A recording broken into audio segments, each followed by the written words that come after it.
हाँ, ORM4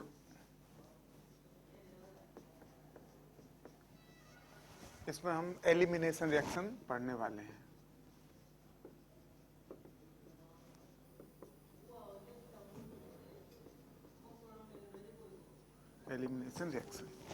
elimination reaction possible है 1-1 elimination, जिसमें एक ही कार्बन से दोनों ग्रुप लीव करें, एक ही कार्बन से दोनों ग्रुप लीव करें तो इसको 1-1 एलिमिनेशन कहेंगे और इसमें कार्बीन बनता है। जो मोस्ट इम्पोर्टेंट है वो है 1-2 एलिमिनेशन, 1-2 एलिमिनेशन। इसमें इसको अल्फा बीटा एलिमिनेशन भी बोलते हैं, यही सबसे इम्पोर्टेंट होता है। इसमें एडजेसेंट कार्बन से एलिमिनेट करेगा और इसमें एल्कीन बनता है प्रोडक्ट। ये है इम्पोर्टेंट है 1-2 एलिमिनेशन। और 1-3 एलिमिनेशन भी पॉसिबल है, बहुत कम होता है। इसमें साइक्लिक रिंग बन जाता है, यहाँ से ये वाई यहाँ से हटे और रिंग बन जाए, साइक्लोएल्केन। तो 3 एलिमिनेशन पॉसिबल है, सबसे ज्यादा इंपॉर्टेंट है 1-2 elimination reaction.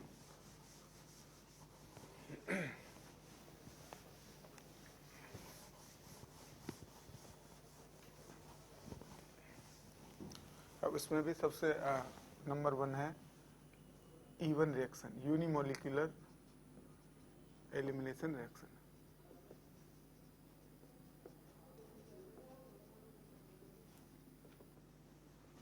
Unimolecular elimination reaction या इवन रिएक्शन।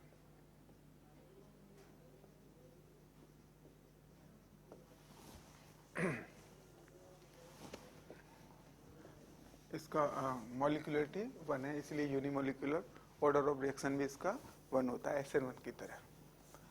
ये 2 स्टेप प्रोसेस है।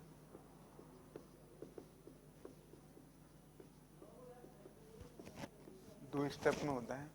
फर्स्ट स्टेप E1 रिएक्शन का और SN1 रिएक्शन का सेम होता है। फर्स्ट स्टेप में जैसे SN1 में इंटरमीडिएट कार्बोकैटायन बनता है, जैसे ही E1 रिएक्शन में भी। अरे 1 मिनट भैया, 1 मिनट, इसको बंद करो।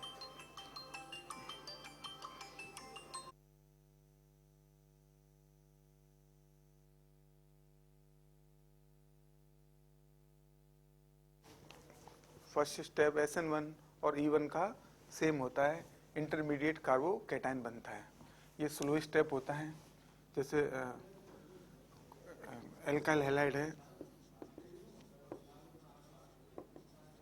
तो इसके लिए रिएजेंट होता है ROH। ये एल्काइल हैलाइड के साथ इवन रिएक्शन शो करता है।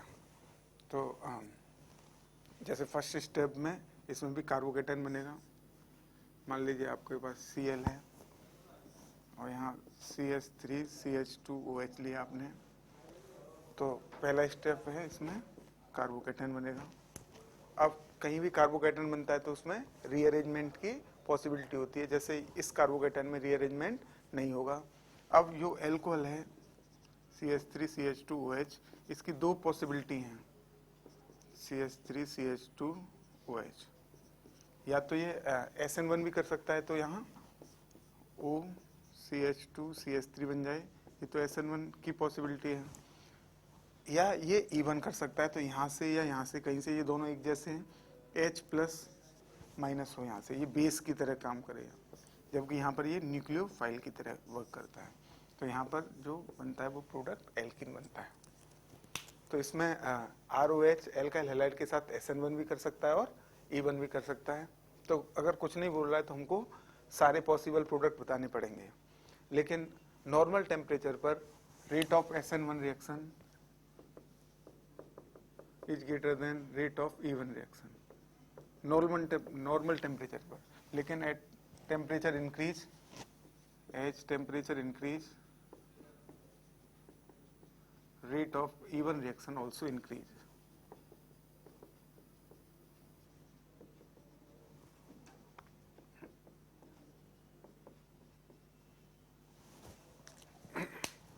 तो जैसे क्वेश्चन पूछे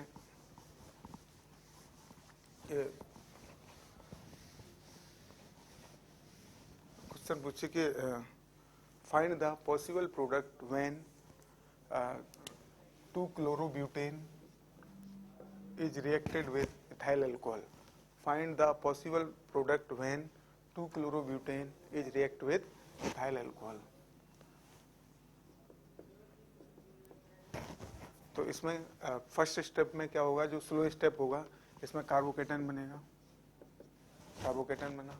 अब ये अगर SN1 रिएक्शन शो करे तो यहाँ पर OCH2CH3 लग जाएगा। अच्छा, ये कायरल होगा तो ये D और L दोनों ही बन सकते हैं। अच्छा, ये तो SN1 का हो गया।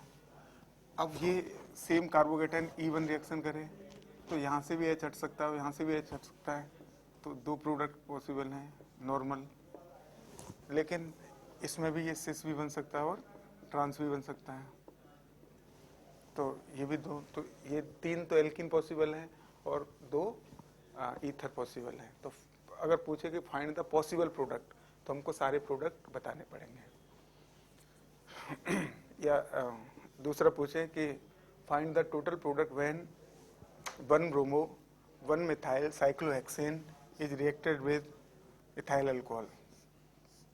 1 bromo 1 methyl cyclohexane is reacted with ethyl alcohol. Find the possible product. तो फिर कार्बोकेटन बनाए, इसमें भी यहाँ रीअरेंजमेंट नहीं होगा, तो इसमें अगर SN1 होगा तो यहाँ पर OC2H5 लग जाएगा, OC2H5। और अगर ये E1 होगा तो एल्किन बन सकता है, यहाँ से H हट सकता है, यहाँ से H हट सकता है, यहाँ से H हट सकता है, तो डबल बॉन्ड यहाँ भी आ सकता है, डबल बॉन्ड यहाँ भी आ सकता है। अच्छा, ये और ये सेम ही है, तो 2 एल्किन पॉसिबल है और 1 ईथर पॉसिबल है। इसमें भी इसमें हाइपर कॉन्जुगेशन 2 और 3 7 है, 7 हाइपर कॉन्जुगेशन है, जबकि इसमें हाइपर कॉन्जुगेशन 4 है। तो ज़्यादा स्टेबल एल्किन कौन सा है, ये वाला है, तो ये मेजर प्रोडक्ट हो जाएगा। जो मोर स्टेबल एल्किन होगा वो मेजर प्रोडक्ट होगा।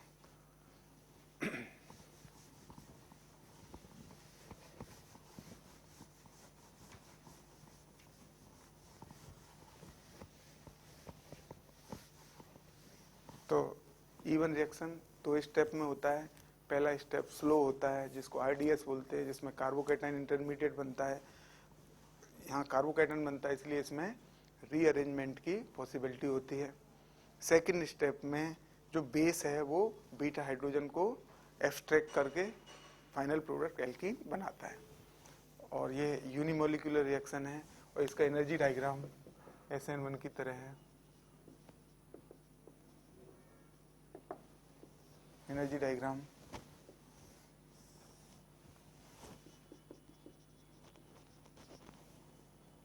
Reaction progress,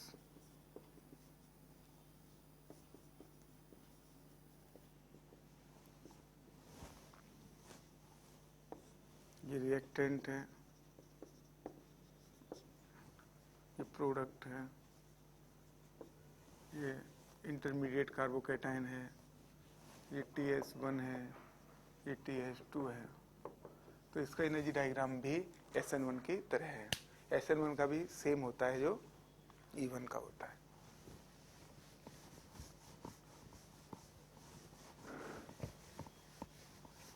Reactivity order of E1 reaction is also depend upon stability of carbocation.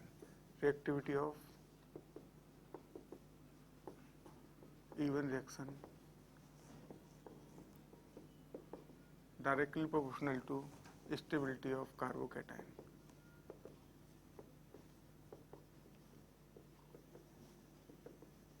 जैसे पूछ सकता है कि find the decreasing order of reactivity of even reaction in the following compound.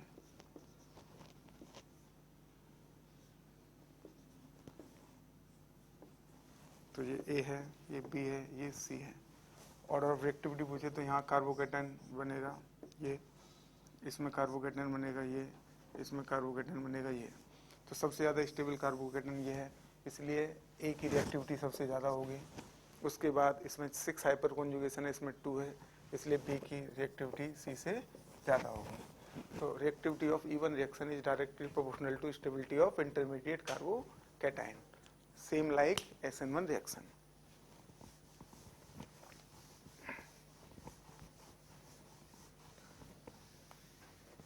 Even reaction is not very good method for preparation of alkene because ether भी इसमें product बनता है. तो इवन रिएक्शन बहुत अच्छा मेथड नहीं माना जाता है एल्कीन को बनाने के लिए. अच्छा, अब ये क्वेश्चन पूछ सकता है, दो प्रोडक्ट पॉसिबल हैं, अगर कहीं दो एल्कीन पॉसिबल हैं तो जो मोर स्टेबल एल्कीन होता है, मोर स्टेबल एल्कीन, तो उसको बोलते हैं सेट-जैप प्रोडक्ट. और जेट सेप प्रोडक्ट, जेट सेप. और लेस स्टेबल एल्कीन,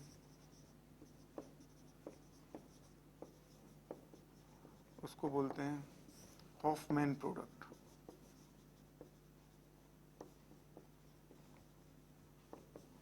जो मोर स्टेबल एल्कीन होता है उसको सेट जैप या जेट सेप प्रोडक्ट बोलते हैं. जो लेस स्टेबल एल्कीन होता है उसको हॉफमैन प्रोडक्ट बोला जाता है. जैसे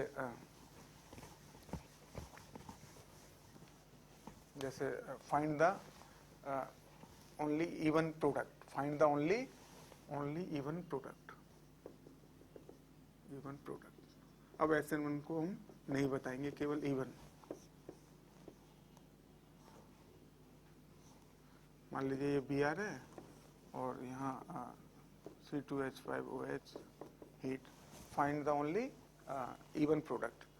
तो इसमें दो पॉसिबिलिटी हैं प्रोडक्ट की, ये दो पॉसिबल है. तो ये एल्कीन ज़्यादा स्टेबल है इसलिए इसको बोलेंगे ये सेट जैप प्रोडक्ट है,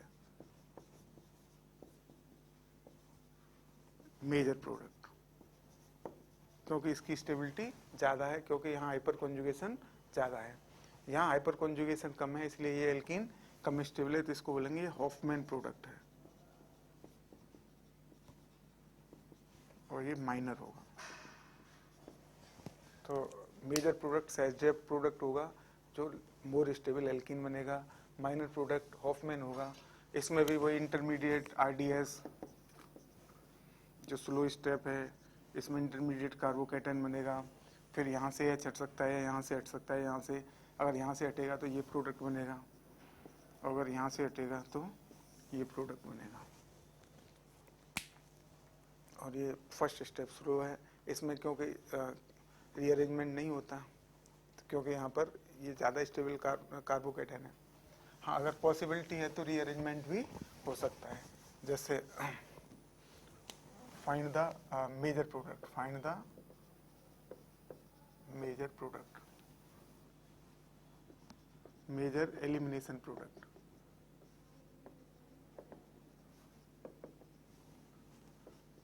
find the major elimination product.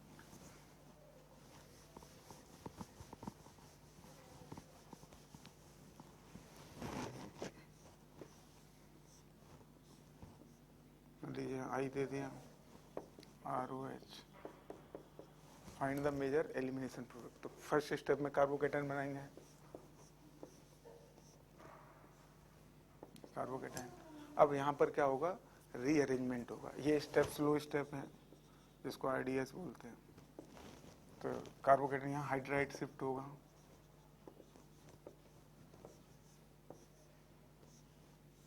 ये कार्बोकेटन बनेगा.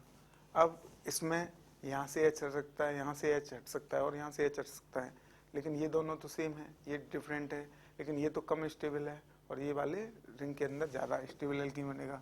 हमको मेजर प्रोडक्ट बताना है तो केवल सिंगल प्रोडक्ट बताएंगे, ये इसका आंसर हो जाएगा मेजर एलिमिनेशन प्रोडक्ट। अगर पूछा है तो एक ही बताएंगे, और इसमें रीअरेंजमेंट हो रहा है। या पूछे कि find the major elimination product, ये example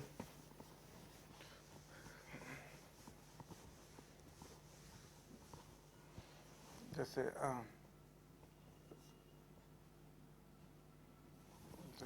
pH CH2 CH Br CH3 ROH,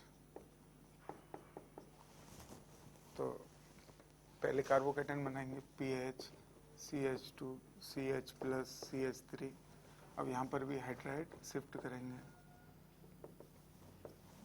pH CH plus CH2 CH3। अब यहाँ से क्या होगा, H प्लस हटेगा और यहाँ एल्कीन बन जाएगा pH CH double bond CH CH3।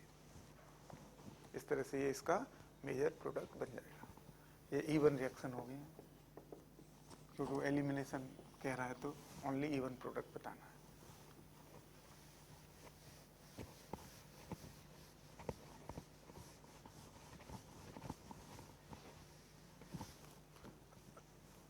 So kinetics, the rate of even reaction also directly proportional to concentration of base, concentration of alkyl halide.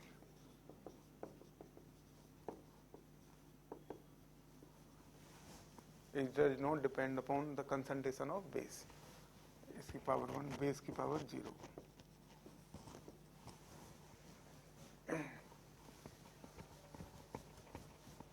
इसलिए यूनिमोलिकुलर फर्स्ट ऑर्डर रिएक्शन है। तो ROH के साथ हाई टेम्परेचर पर alkyl halide E one reaction show करते हैं। E one reaction of alcohol,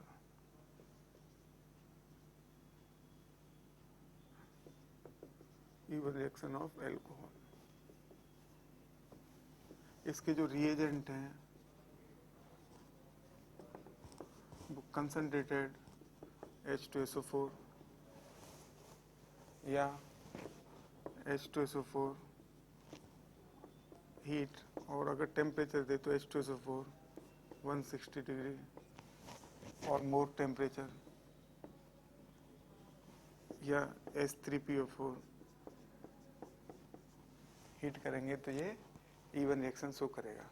इनको बोलेंगे ये डिहाइड्रेटिंग एजेंट है, ये डिहाइड्रेशन रिएक्शन है, क्योंकि माइनस क्या होगा, H2 होगा।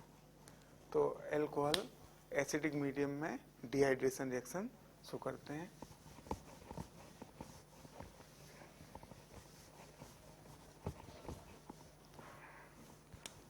अब इसमें जैसे पूछे कि फाइंड द प्रोडक्ट OH, यहाँ दे दी कंसंट्रेटेड H2SO4। तो पहले ये H प्लस यहाँ लोन पेयर है, यहाँ से H प्लस यहाँ अटैक करेगा,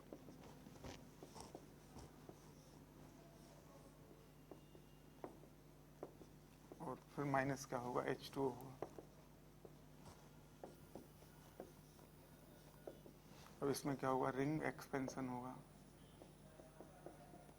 रीअरेंजमेंट, और ये 6 मेंबर्ड रिंग बन जाएगा कार्बोकेटाइन। अब इसमें कहीं से भी H प्लस हट जाएगा, बीटा हाइड्रोजन, और फाइनल आपका एल्कीन बन जाएगा। इस तरह से ये डिहाइड्रेशन हो जाएगा। या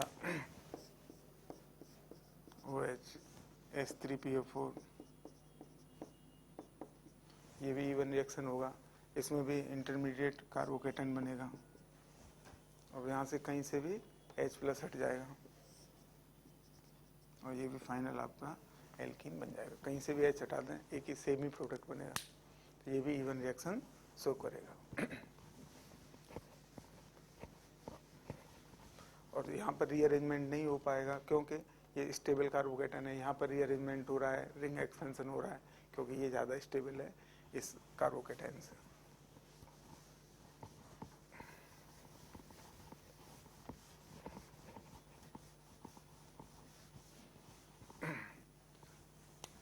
इवन रिएक्शन ऑफ एल्कोहल में है पिनाकोलोन रीअरेंजमेंट, पिनाकोलोन रीअरेंजमेंट, ये भी इवन रिएक्शन ऑफ एल्कोहल में ही आता है। तो इसमें क्या है, CH3 OH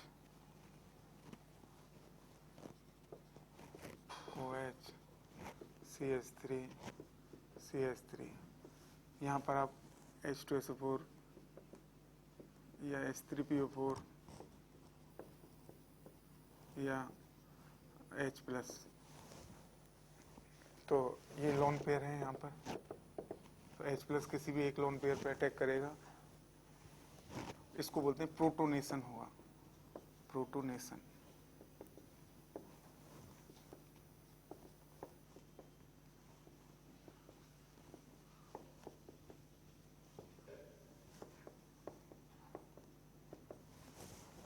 सेकेंड स्टेप में -H2 होगा, कार्बोकेटन बनेगा जो RDS है।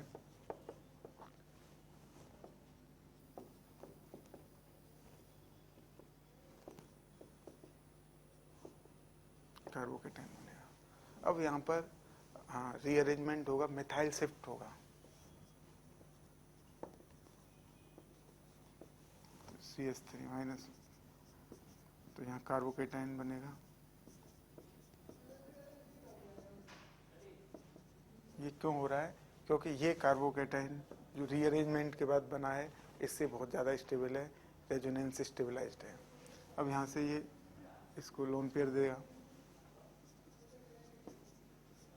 और इस पर डबल बॉन्ड आ जाएगा, प्लस चार्ज, और फिर फाइनली यहाँ से H+ हट जाएगा और ये कीटोन बन जाएगा।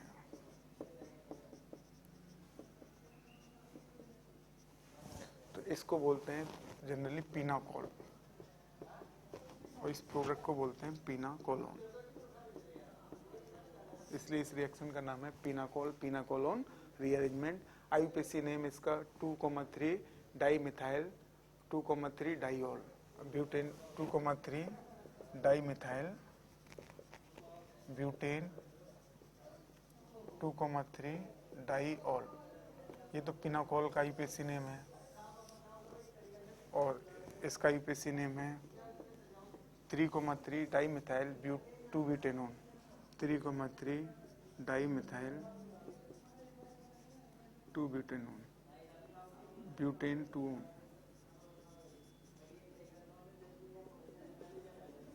ये पिनाकोलोन का IUPAC नेम है। तो ये पिनाकोलोन रीअरेंजमेंट। अब यहाँ पर भी कार्बोकेटाइन सेम बनता, तो कोई से भी H+ पे अटैक कर सकता है।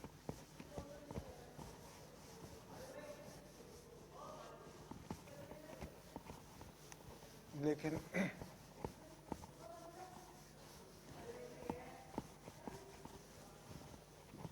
पिनाकोल के नेक्स्ट और एग्जाम्पल देखते हैं, जैसे PH CH3 OH H+ या H2SO4 हो। अब यहाँ पर तो दोनों डिफरेंट हैं, तो कौन सा कार्बोकेटाइन ज़्यादा स्टेबल बनेगा? ये पीएच वाला, रेजोनेंस स्टेबलाइज्ड होगा, इसलिए ये H+ इस लोन पेयर पे अटैक करेगा। PH OH H+ CH3 OH, minus यहाँ से क्या होगा? H2O होगा। पीएच कार्बोकेटन बनेगा CH3 OH, क्योंकि ये वाला कार्बोकेटाइन इस वाले कार्बोकेटाइन से ज़्यादा स्टेबल है। यहाँ पर लोन पेयर है, यहाँ पर फिर मिथाइल शिफ्ट होगा, तो PH CH3, ये CH3 प्लस OH, फिर वहाँ ये लोन पेयर इसको देगा और PH CH3 C double bond OH plus CH3, यहाँ से H प्लस माइनस होगा, फिर PH CH3 C double bond O CH3, ये आपका फाइनल प्रोडक्ट बन जाएगा। तो ये भी पीनाकोल रीअरेंजमेंट है। अगर दो डिफरेंट कार्बोकेटाइन पॉसिबल हों तो जो ज़्यादा स्टेबल कार्बोकेटाइन है वो बनता है, फिर नेक्स्ट वो रीअरेंजमेंट होके फाइनल प्रोडक्ट बनता है।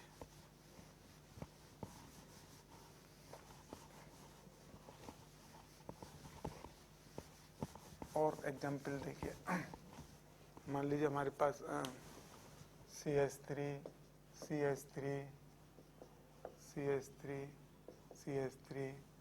OH और NH2 है और यहाँ पर H प्लस है, तो यहाँ पर भी लोन पेयर है और यहाँ पर भी लोन पेयर है। तो NH2 की प्रोटोनेशन की पावर OH से ज़्यादा होती है, NH2 ज़्यादा अच्छा बेस होता है, अमोनिया ज़्यादा अच्छा बेस होता है H2O से, बेसिक ऑर्डर। इसलिए जो H प्लस है प्रोटोनेशन किस पे हुआ, इस नाइट्रोजन पे, क्योंकि अमोनिया की बेसिक स्ट्रेंथ H2O से ज़्यादा होती है। CH3 OH CH3 NH3 plus, और माइनस यहाँ से क्या होगा, अमोनिया माइनस NH3 होगा, CH3 OH, फिर वही कार्बोकेटाइन बनेगा, फिर इसमें वही मिथाइल शिफ्टिंग होगा, और ये CH3 C प्लस OH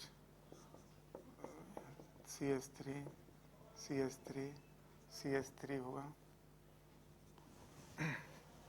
फिर वही लोन पेयर इसको दे देगा, ये आगे CH3 C double bond OH plus CH3 होगा, यहाँ से H प्लस बाहर चला जाएगा, CH3 C double bond O CH3 और फाइनली ये प्रोडक्ट बन जाएगा।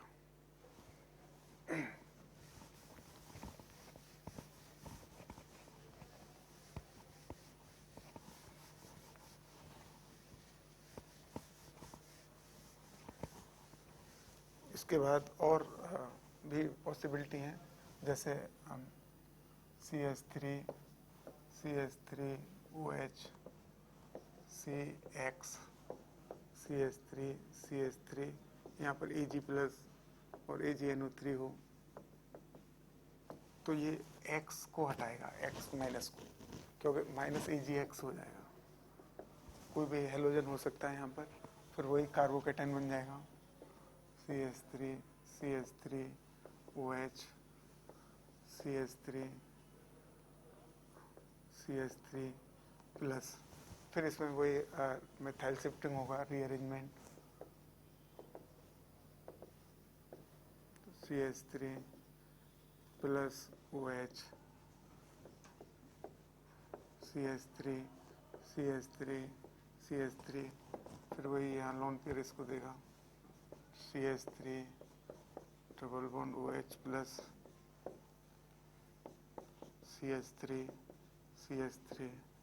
CH3 होगा, और ये यहाँ से H प्लस हट जाएगा, और यहाँ final product CH3 C double bond O CH3 बन जाएगा। तो ये भी पीनाकोल टाइप रिएक्शन है, सेमी पीनाकोल रिएक्शन भी इनको बोला जाता है।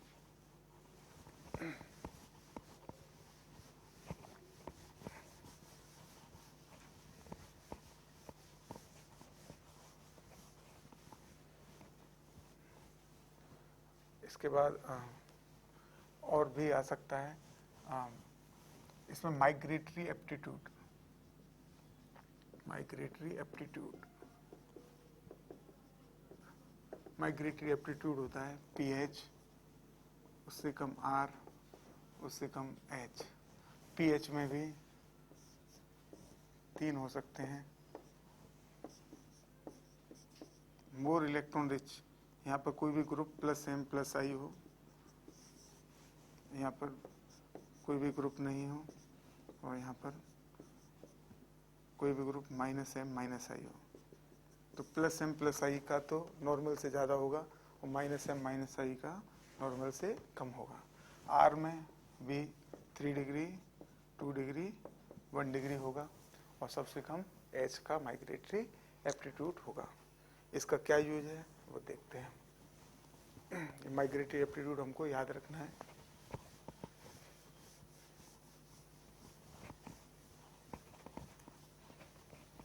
जैसे pH, CH3,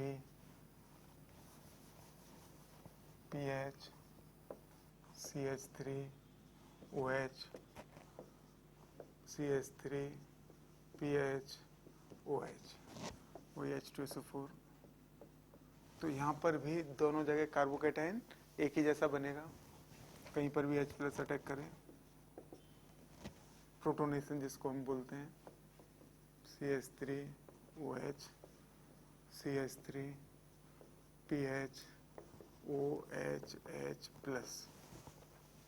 फिर -H2 होगा, वाटर बहुत अच्छा लिविंग ग्रुप है, -H2 होगा, तो pH, CH3, OH, carbocation, pH, CH3।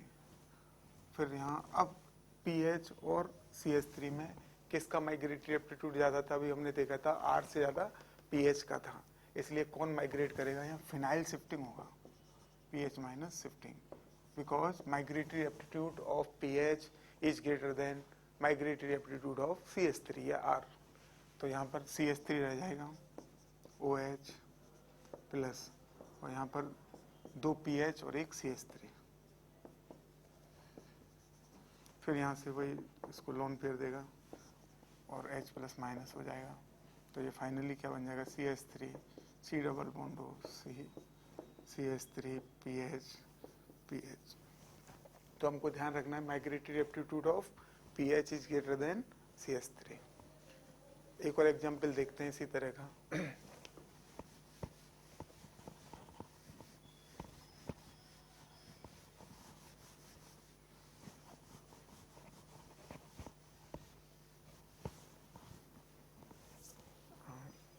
मान लीजिए आपको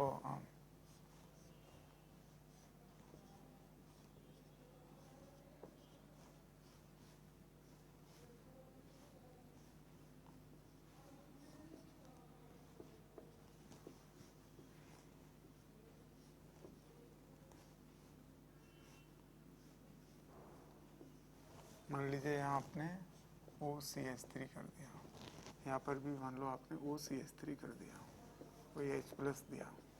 इन दोनों में भी कार्बोकेटाइन सेम बनेगा, कहीं पर भी अटैक करे H+। मान लीजिए आपने यहाँ अटैक कराया, तो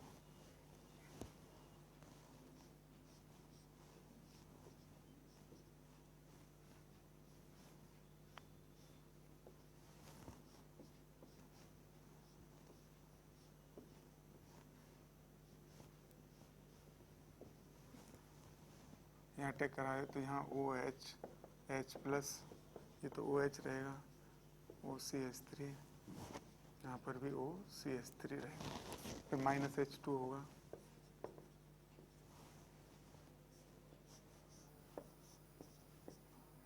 OCH3। अच्छा, इसको हम pH भी लिख सकते हैं, इन दोनों को pH, pH,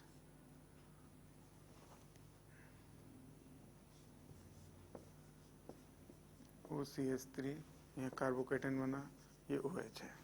अब दोनों ही हैं, ये फिनाइल है, लेकिन +m वाले का माइग्रेटरी एप्टीट्यूड OCH3 का +m है, ये हम जानते हैं। तो +m वाले का माइग्रेटरी एप्टीट्यूड pH से ज़्यादा होता है, अभी हमने देखा है। तो ये माइग्रेट करेगा, ये माइग्रेट नहीं करेगा। तो ये तो पीएच रह जाएगा यहाँ, पीएच और कार्बोकेटन बन जाएगा, OH हो जाएगा, और यहाँ पर पीएच और 2 OCH3 आ जाएगा, यहाँ पर भी OCH3 आ जाएगा। फिर ये इसको लोन पेयर देगा, यहाँ से H प्लस हट जाएगा तो यहाँ C डबल बॉन्ड हो जाएगा, PH C double bond O, H plus भी हटेगा, ये लोन पेयर देगा, यहाँ प्लस आएगा, H प्लस हटेगा, भी हमने एग्जाम्पलों में देखा है। और इस पर क्या है, PH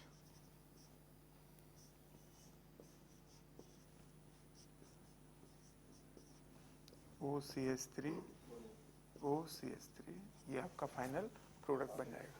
तो migratory aptitude of plus M is greater than normal phenyl group. एक और एग्जांपल देखते हैं, सही।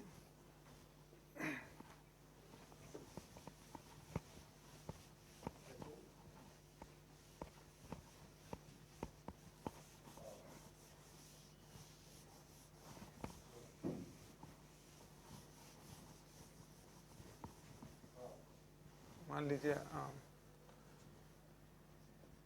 पीएच यहाँ NO2 आ गया, OH पीएच, यहाँ भी मान लो NO2 आ गया। तो इन दोनों में भी कार्बोकेटन सेम बनेगा। मान लो H प्लस है आपके पास, तो कहीं पर भी H प्लस अटैक करेगा, -H2 होगा, और दोनों में ही सेम कार्बोकेटन बनेगा। मान लो आपने यहाँ कार्बोकेटन बनाया, पीएच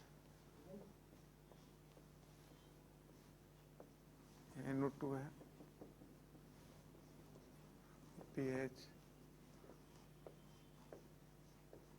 NO2 है, कार्बोकेटन बना OH। अब NO2 और पीएच में किसका माइग्रेटरी एप्टीट्यूड ज्यादा है? अभी हमने देखा था तो पीएच का ज्यादा है। हमने देखा था यहाँ पर ग्रुप लगाया था मैंने, माइग्रेटरी एप्टीट्यूड हमने बताया था। अभी हमको याद रखना है कि ये प्लस M प्लस I का ज़्यादा होगा, किससे? -M -I से। तो इससे ज़्यादा तो OCH3 वाले का था, तो अभी OCH3 वाले ने माइग्रेट किया था, लेकिन -M -I से ज़्यादा इसका है, तो ये माइग्रेट करेगा। तो यहाँ पर पीएच माइग्रेट करेगा, ये माइग्रेट नहीं करेगा। तो ये लोन पेयर है, तो पीएच इधर चला जाएगा और ये NO2 वाला ग्रुप यहाँ रहेगा। यहाँ कार्बोकेटन OH पीएच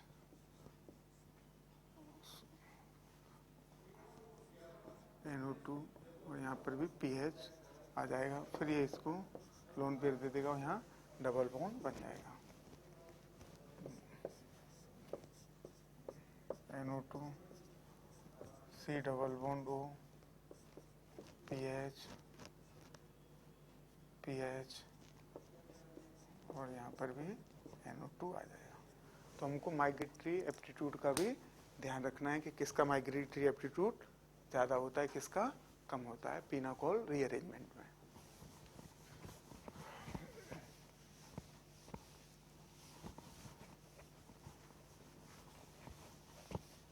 या इस तरह से पूछे, रिंग से भी पूछ सकता है, ये भी पिनाकोल टाइप की रिएक्शन है।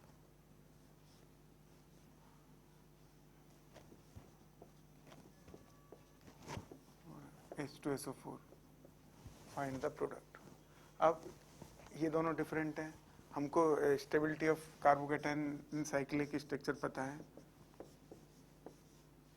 जैसे ये पूछे कि इसमें स्टेबिलिटी ऑफ कार्बोकेटन बताओ, तो हमको पता है 6 मेंबर कार्बोकेटन ज़्यादा स्टेबल है 5 मेंबर से, 5 मेंबर ज़्यादा है 4 मेंबर से, 4 मेंबर ज़्यादा है 3 मेंबर से। तो ये हमको याद रखना है, ये हमको पहले ही पता होता है GOC में। तो इसमें ये वाला कार्बोकेटन 6 मेंबर है, ये 5 मेंबर है, तो कहाँ H प्लस अटैक करना चाहिए? यहाँ पर लोन पे। तो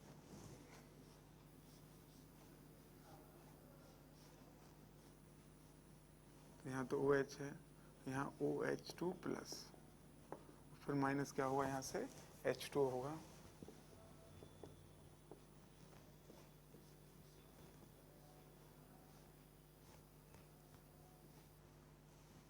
से कार्बोकेटाइन बनेगा, यहाँ OH ही रहेगा। अब 5 मेंबर रिंग होती है, उसके पास में कार्बन पे प्लस होता है, तो उसमें भी रिंग एक्सपेंशन होता है। क्या होगा? रिंग एक्सपेंशन, जो हम कार्बोकेटाइन की स्टेबिलिटी एंड रीअरेंजमेंट में पढ़े होते हैं। कोई 1 2 3 या ये 3, तो ये वाला 2 3 बॉन्ड को ब्रेक करो, 1 3 बॉन्ड को फॉर्म करो, और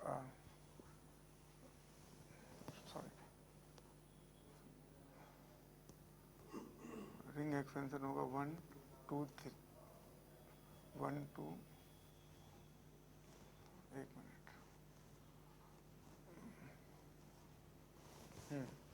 तो इसमें ये कार्बोकेटाइन बना, तो 1 1 2 3 या ये 3, तो 2 3 बॉन्ड को तोड़े, 1 3 बॉन्ड को जोड़े, 1 से हटाएं प्लस और 2 पे लगाएं, तो ये इस तरह से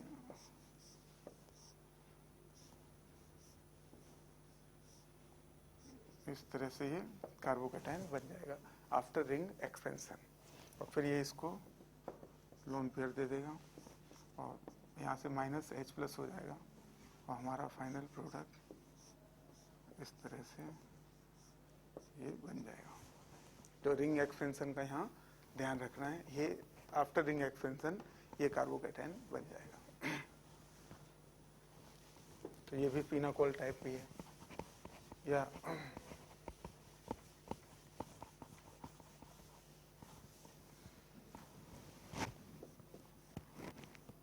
ऐसा दे दे OH OH H+, तो यहाँ पर भी लोन पेयर है, H+ अटैक करें, OH H+ OH -H2O, और ये कार्बोकेटाइन बने। फिर यहाँ से हाइड्राइड शिफ्ट हो जाएगा, रीअरेंजमेंट, तो इस तरह का कार्बोकेटाइन बन जाएगा, OH यहाँ पे प्लस, और ये इसको लोन पेयर दे देगा, डबल बॉन्ड OH+, और यहाँ से -H+ हो जाएगा, और ये डबल बॉन्ड O बन जाएगा। ये भी पिनाकोल टाइप का है, या और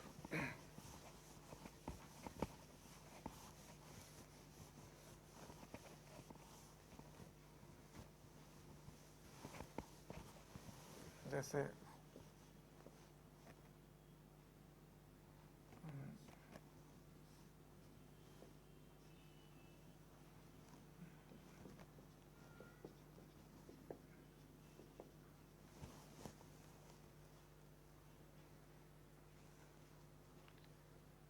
अगर ये है, मान लीजिए H+ दिया, तो कौन सा कार्बोकेटाइन ज़्यादा स्टेबल बनेगा यहाँ पर, तो ये H+ यहाँ अटैक करेगा,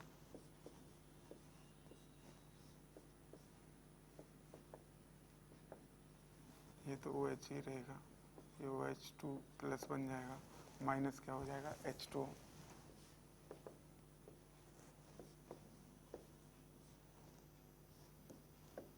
यहाँ कार्बोकेटाइन बन जाएगा।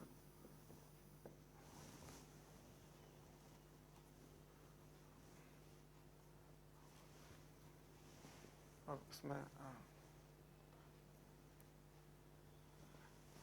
इस एग्जाम्पल को अपन छोड़ देते हैं, दूसरा एग्जाम्पल लेते हैं।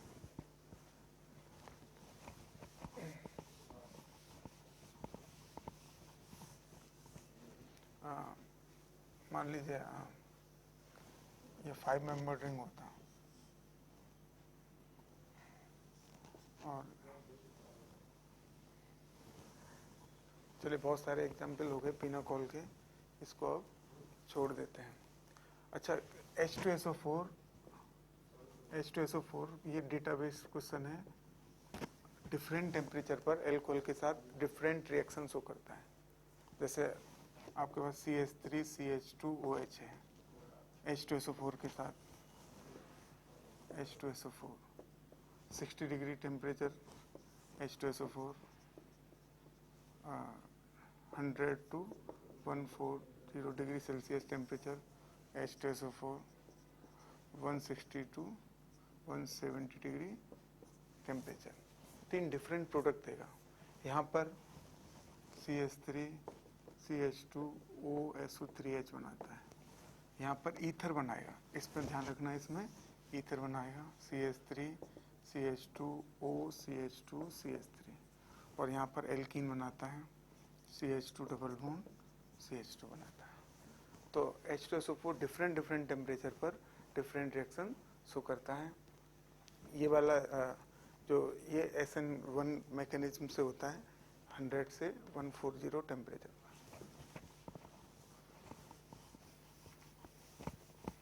जैसे इसके मैकेनिज्म देखिए,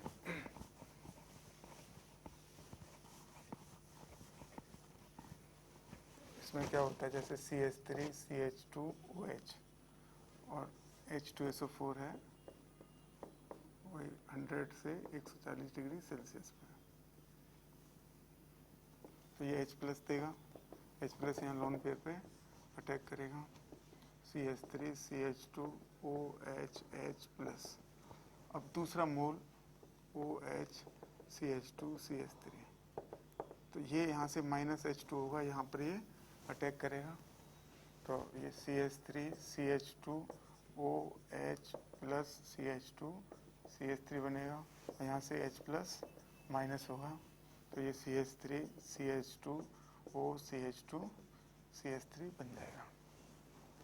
इस तरह से ये ईथर प्रोडक्ट बनेगा। तो आपको पूछे CH3OH H2SO4 100 से 140 डिग्री सेल्सियस टेम्परेचर क्या प्रोडक्ट होगा, तो इसका क्या बनेगा, ईथर CH3O CH3, इस तरह से इसका प्रोडक्ट बन जाएगा।